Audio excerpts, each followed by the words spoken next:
नमस्कार, आप देख रहे हैं आज तक। आपके साथ मैं हूं सईद अंसारी। दोपहर के 3 बजे हैं। आइए खबरों की करते हैं नए सिरे से शुरुआत।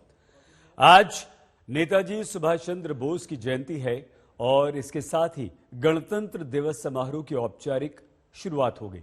26 जनवरी को होने वाली राजपथ की परेड का आज फुल ड्रेस रिहर्सल भी था। दिल्ली पुलिस ने परेड रिहर्सल को देखते हुए ट्रैफिक एडवाइजरी भी जारी की। आज शाम इंडिया गेट पर जय हिंद की गूंज होगी। प्रधानमंत्री मोदी की होलोग्राम मूर्ति के अनावरण की एक तस्वीर सामने आएगी। वो सुभाष चंद्र बोस की इस मूर्ति का अनावरण करेंगे।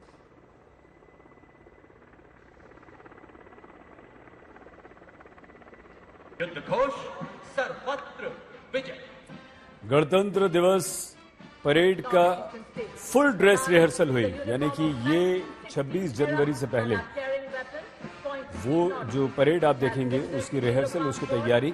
और इस बार आधे घंटे देर से शुरू होगा ये गणतंत्र दिवस समारोह सुबह 10:30 बजे से। लेकिन दूसरी तरफ जो इंडिया गेट की प्रतिमूर्ति आप देख रहे हैं और ये जो तस्वीर, ये जो स्टैच्यू देख रहे हैं नेताजी सुभाष चंद्र बोस का, ये असल में लगाई गई मूर्ति नहीं है। ये होलोग्राफिक पिक्चर है। ये होलोग्राम टेक्निक से दिखाई जा रही तस्वीर है, जिसका अनावरण आज शाम 6 बजे प्रधानमंत्री नरेंद्र मोदी करेंगे। और कुछ समय बाद यहां पर कांसे की एक भव्य प्रतिमा नेताजी सुभाष चंद्र बोस की लगेगी, जिसकी प्रतिमूर्ति आप यहां पर देख रहे हैं। और ये इंडिया गेट पर जो अमर जवान ज्योति थी, उसका नेशनल वॉर मेमोरियल में जल रही ज्योति में विलय किया गया। और अब यहां इंडिया गेट पर नेताजी सुभाष चंद्र बोस की 125वीं जयंती पर उनकी मूर्ति का अनावरण होगा, लेकिन ये होलोग्राम टेक्निक से दिखाई गई मूर्ति होगी। तो आज इंडिया गेट पर जहां नेताजी सुभाष चंद्र बोस की होलोग्राम की मूर्ति लगेगी, वहां से हमारी ये ग्राउंड रिपोर्ट देखिए।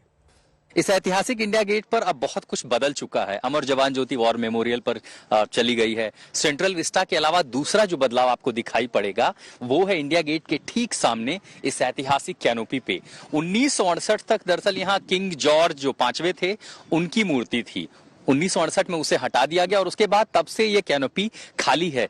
लेकिन अब 23 जनवरी 2022 जब नेताजी सुभाष चंद्र बोस आजाद हिंद फौज के संस्थापक सुभाष बाबू की 125वीं जयंती पर उन्हें श्रद्धांजलि देने के लिए उनकी याद में अब यहां पर नेताजी की मूर्ति स्थापित की जाएगी। तो लगभग 25 फीट ऊंची जो ग्रेनाइट की मूर्ति है वो बने, उससे पहले यहां पर पहली बार एकदम आधुनिक तकनीक के जरिए डिजिटल होलोग्राम वाली जो मूर्ति है वो दिखाई पड़ेगी। अब वो होगा कैसे, ये देखिए, ये जो कैनोपी है इसके ऊपर आप एक बाहर जाली नुमा एक कपड़ा देख पा रहे हैं, बहुत ही पतली है। और ये नॉर्मल जैसे आप प्रोजेक्टर्स देखते हैं फिल्में सिनेमा हॉल में देखने जाते हैं, कुछ उसी तरह की तकनीक है। लेकिन ये बहुत आधुनिक कपड़ा है, यानी पूरी तरह से रात में जब अंधेरा होगा तब इस पे प्रोजेक्शन बहुत अच्छा दिखाई देगा। अब लगभग 28 फीट ऊंची यहाँ पर आपको इस कैनोपी के नीचे वो डिजिटल होलोग्राम वाली तकनीक दिखाई पड़ेगी। लेकिन चूंकि वो फिल्म है, किसी पर्दे पर दिखाई देगी तो किसी प्रोजेक्टर का इस्तेमाल होगा। तो ये है वो आधुनिक कैमरे प्रोजेक्टर, जिसमें इस कैनोपी पर जब ये प्रोजेक्ट की जाएगी फिल्म तो पता चलेगा कि कैसे वो पूरी मूर्ति तैयार होती है। यानी वो तकनीक जो यहाँ आने वाले सैलानियों के लिए और खासकर अपने इतिहास से रूबरू होने के लिए सुभाष बाबू के सम्मान में सरकार द्वारा खुद प्रधानमंत्री इस प्रतिमा का अनावरण करेंगे। और उसके बाद जब ये 25 फुट की ग्रेनाइट की प्रतिमा तैयार हो जाएगी तब उसे यहाँ पर स्थापित किया जाएगा। लेकिन उससे पहले इंडिया गेट पर आकर्षण का एक बड़ा केंद्र भी बनेगी ये जगह, ये कैनोपी, जिसकी अपनी एक ऐतिहासिक विरासत भी है। साथ ही साथ सुभाष बाबू के सम्मान में नेताजी की याद में खुद प्रधानमंत्री एक डिजिटल होलोग्राफ वाली इस प्रतिमा का अनावरण करेंगे। तमाम सारी तैयारियां इंडिया गेट पर पूरी हो चुकी हैं। इंडिया गेट से अनिल जायसवाल के साथ में आशुतोष मिश्रा, आज तक। नेताजी सुभाष चंद्र बोस को दिए जा रहे सम्मान पर अनीता बोस से आज तक ने विशेष बातचीत की। अनीता बोस जर्मनी में रहती है और इस वक्त सीधे जर्मनी से हमारे साथ जोड़ रही हैं अनीता बोस जी, जो कि सुभाष चंद्र बोस की बेटी हैं। Anita ji, today is 125th birth anniversary of your father. What would you like to say? It is very touching that after 125 years after he has been born, and 75 years that India has been independent, and more than that, he passed away, his countrymen and countrywomen in great numbers still remember him and show affection towards him and celebrate this occasion. I'm very happy about that. The government of India is unveiling a hologram statue of your father today. Would you like to say something? I was rather surprised, in a way pleasantly surprised, that Netaji's statue should be put up in as prominent a place as India Gate. And I certainly feel that given the role that he played in India's independence struggle, he has deserved a prominent place as regards a statue is concerned. What I would like even more is that he's remembered and his positive ideas are embraced by many of his countrymen and countrywomen. At the same time today, I want to know if your remembrance, your association, if any of the memories you want to share about your father. Well, you see, I have no personal memories because I was 4 weeks old when he saw me last and first, and as you can imagine, my memory of that time is not terribly clear. Thank you so much, Anita ji. आपका बहुत बहुत शुक्रिया. हमारी साथी श्वेता झा नेताजी सुभाष चंद्र बोस की बेटी अनीता बोस से जो जर्मनी में है सीधे बातचीत कर रही थी. तो गणतंत्र दिवस को देखते हुए दिल्ली में पहरा भी सख्त है. चप्पे चप्पे पर कड़ी नजर रखी जा रही है और दिल्ली पुलिस की पैनी नजर हर जगह पर है.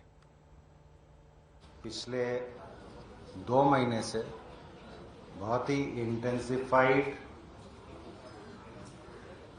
एंटी टेरर मेजर्स हम लोग ले रहे हैं.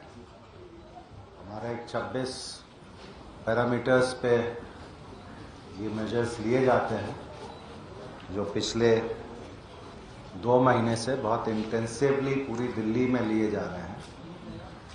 इसका कारण ये है कि हमेशा की तरह दिल्ली एक टारगेट के रूप में रहता है. किसी भी आतंकवादी अथवा कोई भी असंतोषी एलिमेंट्स हैं उनके टारगेट के रूप में दिल्ली हमेशा से रहा है.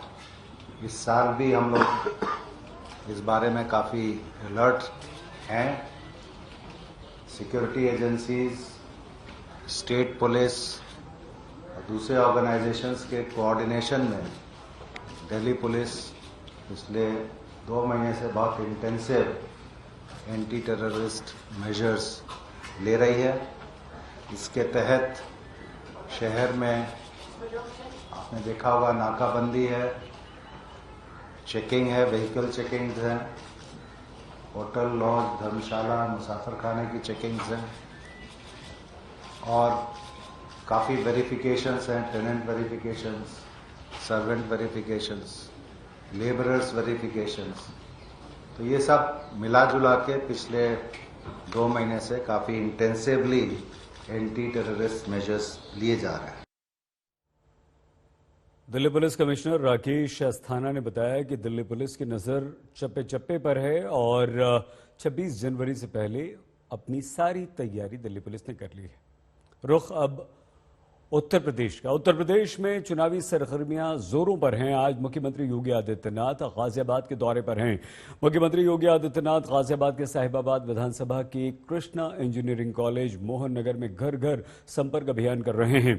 आज मुख्यमंत्री योगी गाजियाबाद के जाने माने लोगों के साथ चर्चा भी करेंगे. दौरे से पहले सीएम योगी ने ट्वीट किया कि उत्तर प्रदेश के लिए फिर से बीजेपी की सरकार बहुत जरूरी है ताकि बहन बेटियों के सम्मान के साथ कोई भी गुंडा खिलवाड़ न कर सके, दंगाइयों तमंचावादियों को सजा दी जा सके. योगी आदित्यनाथ ने समाजवादी पार्टी की मुफ्त बिजली योजना पर व्यंग्य किया. कहा जो बिजली नहीं दे सकते वो मुफ्त बिजली क्या देंगे?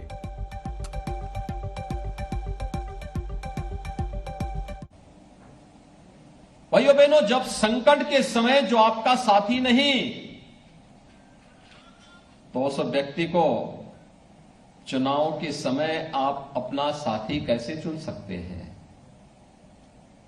जो संकट का साथी है वही सही आपका शुभचिंतक है।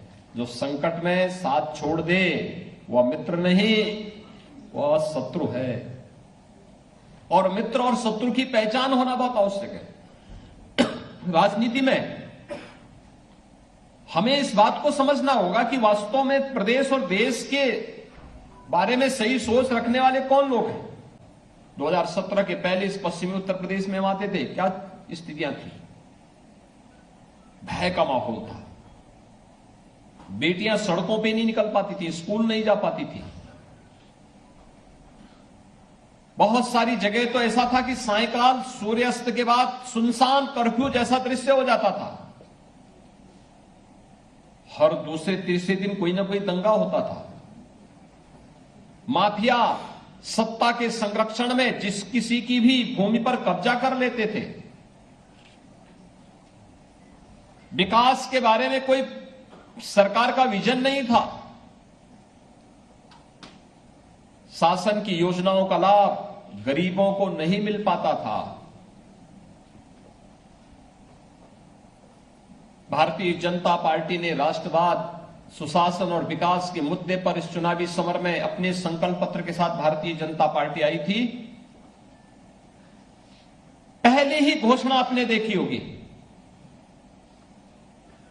हम लोग जब 2017 में आए तो हमारी सरकार ने, भारतीय जनता पार्टी की सरकार ने पहली घोषणा की थी। हमने पहला निर्णय लिया था अवैध बूचड़खानों को बंद करने का,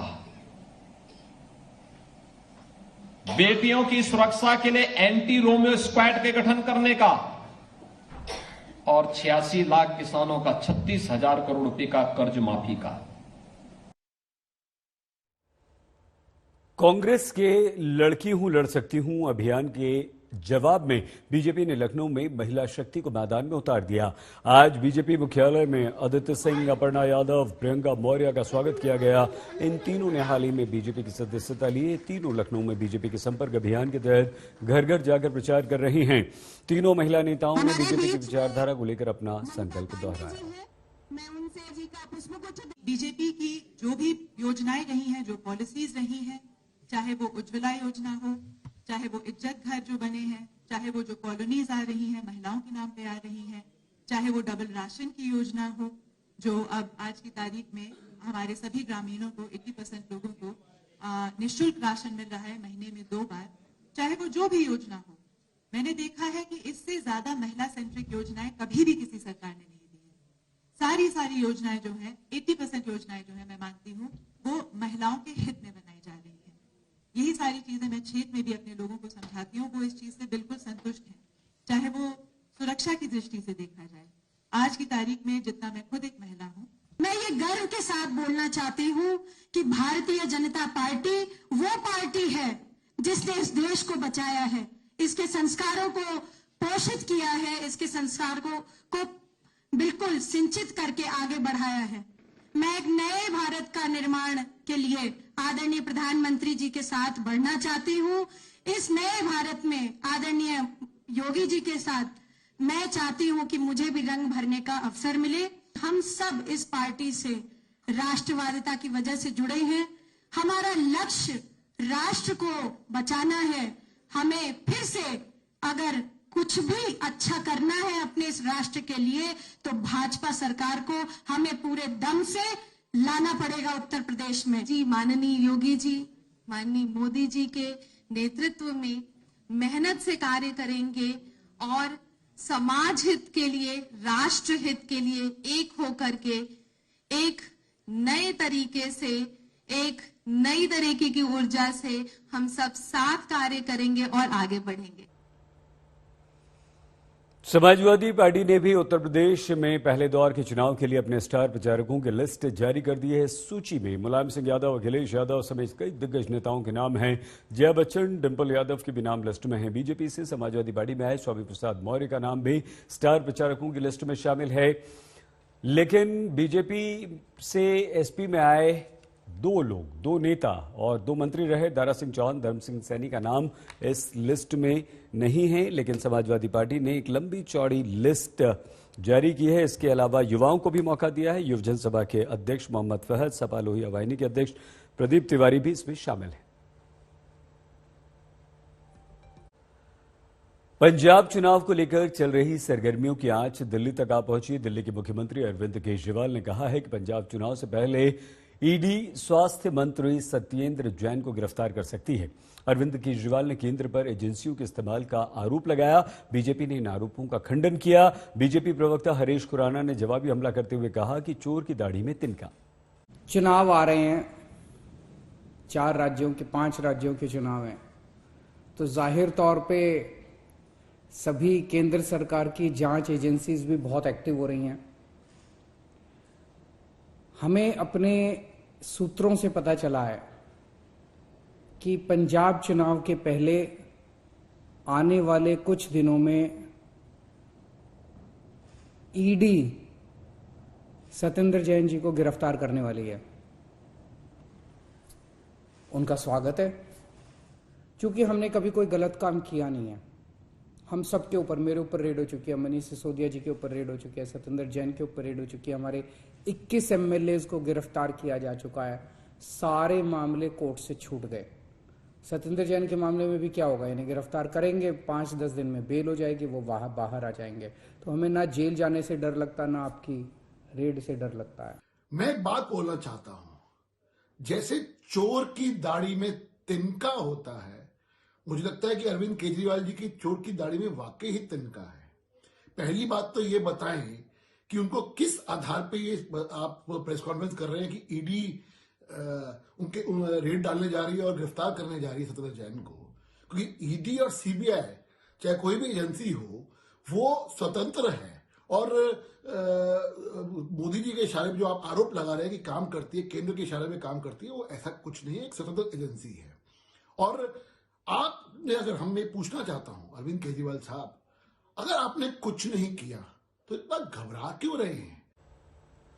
और आइए अब आपको सुनवाते हैं सत्येंद्र जैन ने ईडी रेड की आशंका पर क्या कहा है। कहते हैं उनका वेलकम है, जब मर्जी आए।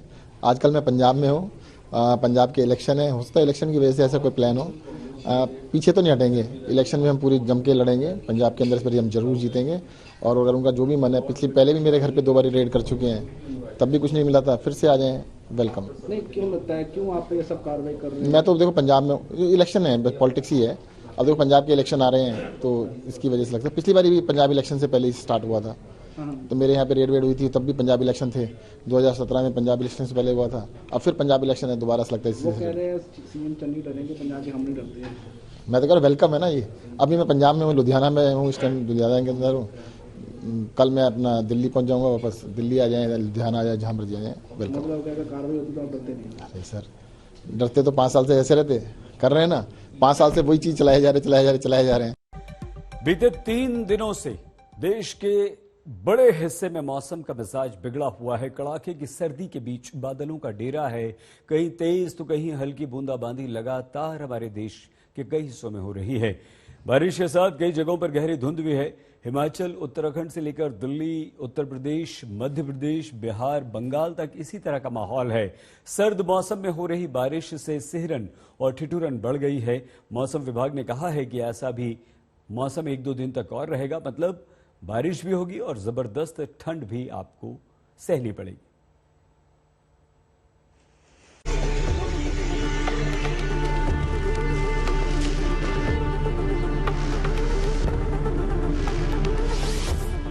सर्द मौसम में तरबतर राजधानी,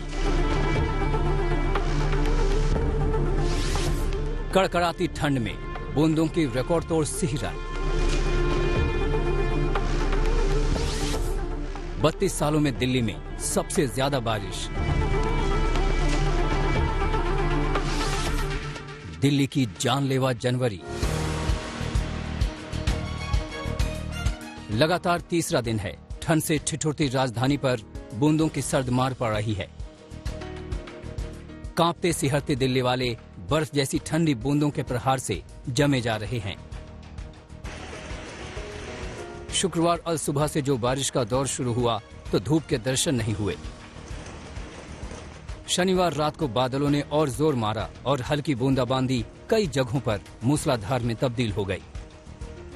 जनवरी महीने में बादलों के ऐसे मनमाफिक रवैये से दिल्ली वाले हैरत में हैं।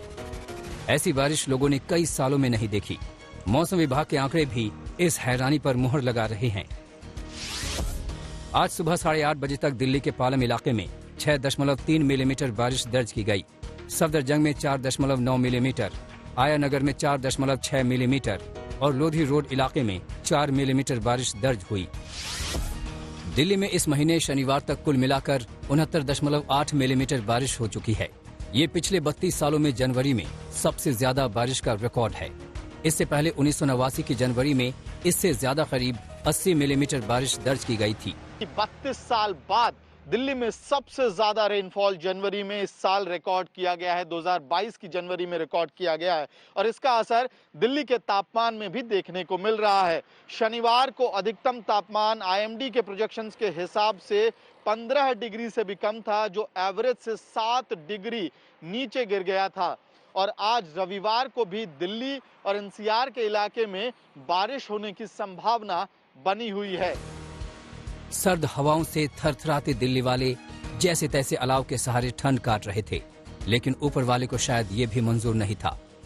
बादलों ने अलाव बुझा दिए, लकड़ी कोयले भिगो डाले और लोगों को घरों में कैद कर दिया। 2 दिन से बारिश हो रहा है, बहुत ज्यादा ठंडी है। तो इसके लिए क्या कर रहे हैं आप लोग? बैठे हैं आग जलाकर। ठंड ज्यादा हो रही है साहब, बारिश की वजह से। 2 दिन से ठंड ज्यादा हो रही है? हाँ, 2 दिन से ठंड ज्यादा हो रही है। इसके लिए कोई उपाय? इसके लिए कोई उपाय नहीं साहब, आग को डाल के बैठे हैं ठाली। शीतलहर के साथ आई बारिश ने दिल्ली की जनवरी को कैसे जानलेवा बना दिया है, अब ये समझिए। बारिश के चलते न्यूनतम तापमान तो बढ़ा ही है, लेकिन अधिकतम तापमान में गिरावट है। शनिवार को अधिकतम तापमान 14.7 डिग्री दर्ज किया गया। ये सामान्य से 7 डिग्री कम रहा। इससे पहले शीतलहर के चलते दिल्ली में 13 से 19 जनवरी तक कोल्ड डे दर्ज किया गया। कोल्ड डे उस स्थिति को कहते हैं जब तापमान सामान्य से कम 4 डिग्री नीचे रहे। राहत की खबर यह है कि ठिठुरती दिल्ली के ये तरबतर दिन जल्द बीतने वाले हैं। फॉग जो है ना, ये जो 5-7 दिन हुआ, यही पहला स्पेल था और जबरदस्त फॉग भी था। आपने देखा होगा, पूरा पाकिस्तान से लेकर के पटना तक था। सो ये फॉग, ये सिस्टम जाने के बाद होने का चांस है 25-26 को। 26 को तो थोड़ा शैलो फॉग बन सकता है, लेकिन 26 में वेदर अच्छा रहेगा। रेन का कोई संभावना नहीं है दिल्ली में, ठीक है। बादल भले ही दिल्ली का पीछा छोड़ दें, लेकिन धूप निकलने पर रात के तापमान के एक बार फिर नीचे जाने की पूरी संभावना है। माना जा रहा है कि दिल्ली में सर्द रातों का दौर तकरीबन 31 जनवरी तक जारी रहेगा। दिल्ली से तेजश्री पुरंदरे, हिमांशु मिश्रा और राम किंकर सिंह के साथ आज तक ब्यूरो। दिल्ली में तो बारिश ने पिछले 122 सालों का रिकॉर्ड तोड़ दिया। देश के बाकी हिस्सों में रिकॉर्ड भले ही न टूटे हों, लेकिन बर्फीली बूंदों की आफत बिल्कुल भी कम नहीं है। देश के विभिन्न हिस्सों में बारिश ने बुरा हाल कर दिया है।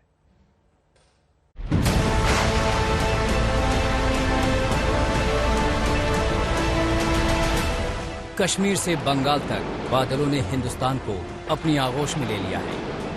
क्या दिल्ली, क्या राजस्थान, क्या यूपी और क्या बिहार बंगाल। बीते 3 दिनों से देश का आधे से ज्यादा हिस्सा तरबतर है।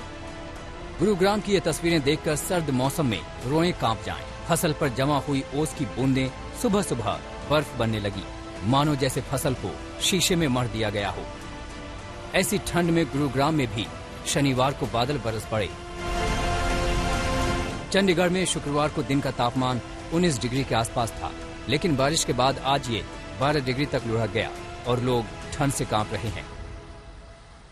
जनवरी माह में पश्चिमी विक्षोभ यानी वेस्टर्न डिस्टर्बेंस तीसरी बार एक्टिव हो गया है, जिसकी वजह से मैदानी इलाकों में जमकर बारिश हो रही है तो पहाड़ी इलाकों में खूब बर्फ देखने को मिल रही है। चंडीगढ़ में पिछले 2 दिनों से बारिश हो रही है और अब तक जनवरी माह में 118 मिलीमीटर तक बारिश दर्ज की गई है, जो सामान्य से 442% ज्यादा है। उत्तराखंड में बर्फ के साथ साथ बारिश ने भी कहर ढा रखा है। राजधानी देहरादून समेत कई इलाकों में कल से बौछार पड़ रही है, तो ऊपरी हिस्सों में लगातार बर्फ गिर रही है। बद्रीनाथ धाम में अब तक 4 फुट से ज्यादा बर्फबारी हो चुकी है। केदारनाथ में 6 फुट बर्फ गिरी है। वहीं औली में 2 फुट और यमुनोत्री गंगोत्री में भी लगातार बर्फ गिर रही है। कुमाऊं की अगर हम बात करें तो यही हाल पिथौरागढ़ का, बागेश्वर का भी है। बागेश्वर में भी लगातार ठंड का प्रकोप देखने को मिल रहा है और सहारा है तो सिर्फ एक, और वो अलाव है। ऐसे में जो रास्ते बंद हैं उसकी वजह से लोगों को मुश्किलों का सामना भी करना पड़ रहा है। पहाड़ों से नीचे पश्चिमी यूपी के सहारनपुर में सुबह से बादल बरस रहे हैं। ये बारिश सर्दी में आफत तो बनी ही, छात्रों के लिए बड़ी मुसीबत बन गई। बारिश में फंसकर कई छात्रों की टीईटी परीक्षा छूट गई। कोई नहीं 10 बजे आके लोग खड़े हुए छाता लगा कह रहे हैं कि एंट्री 10 बज गया, अब एंट्री नहीं होगी। हम लोग 9:35 से यहाँ पर बोल रहे हैं, आवाज लगा रहे हैं कि कोई हमारी बात तो सुन ले कम से कम। कहाँ से कैसे बेहतर कोई आ रहा है, मौसम खराब है, कम से 5 मिनट देना चाहिए। 5 मिनट वैसे दे सकते हैं, अभी पेपर भी तो अभी एक लड़की यहाँ पर ऐसी, उसके मार्कशीट भी सब भी सही, तब भी उसको एंट्री नहीं दी जा रही है। मध्य प्रदेश के ज्यादातर हिस्से 3 दिनों से बूंदाबांदी झेल रहे हैं। पूर्वी उत्तर प्रदेश में तो कई जगहों पर मूसलाधार बारिश की भी खबर है। बादलों का कहर झारखंड तक बरपा है। जामताड़ा में बारिश के बाद घना कोहरा छा गया। ठंड और कोहरे के डबल अटैक से सड़कों पर सन्नाटा है। लोग आज रात से पानी गिर रहा है। अभी तक हम लोग का कुछ अभी बोनी नहीं हुआ। हम लोग बहुत कठिनाई में, ऑटो वाले हैं, यहाँ कोई साधन नहीं है, कोई टूरिस्ट जगह नहीं है जो हम लोग चला सके। हम लोग का बाजार बहुत ही खराब है। झारखंड से आगे बंगाल तक यही माहौल है। रुक रुक कर हो रही बारिश ने ठंड की चुभन और बढ़ा दी है। कई इलाकों में छाया घना कोहरा माहौल को और सर्द बना रहा है। चंडीगढ़ से मंजीत सहगल और देहरादून से दिलीप सिंह राठौड़ के साथ आज तक ब्यूरो। मौसम विभाग ने बादलों की हलचल को लेकर विस्तार से जानकारी दी। आईएमडी के डायरेक्टर आरके जिनामणि से आज तक ने मौसम के इस बदलते मिजाज पर विस्तार से चर्चा की।